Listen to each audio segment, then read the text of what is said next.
तर प्राशवी असं काही रिॲक्ट करेल असं मला कधी वाटलंच नव्हतं. तर सकाळी सकाळी मला यशचा फोन आला. मला म्हटला चल बॅगा पॅक करायला घे.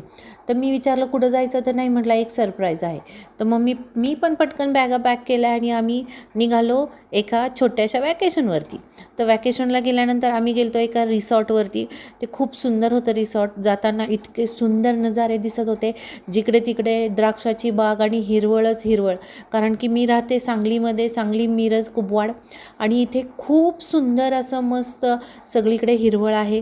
तर असाच आम्ही मस्त एन्जॉय करत, गाणी लावत, गाणी म्हणत, डान्स करत आम्ही पोहोचलो विस्परिंग ट्रिक्स या रिसॉर्टवरती. आणि तिथे पोहोचल्यानंतर आम्हाला फर्स्ट त्यांनी दिलं वेलकम ड्रिंक. तर प्राश्विनी पण थोडंसं वेलकम ड्रिंक. त्यानंतर प्राश्वीने मस्त डॅडीच्या खांद्यावर बसून एक फेरफटका मारला, आंब्याच्या झाडाची जरा टेहाळणी करून. मग नंतर आम्ही गेलो एका स्विमिंग पूलमध्ये, आणि जिथे प्राश्वीला जाण्यासाठी खूप इच्छा होती.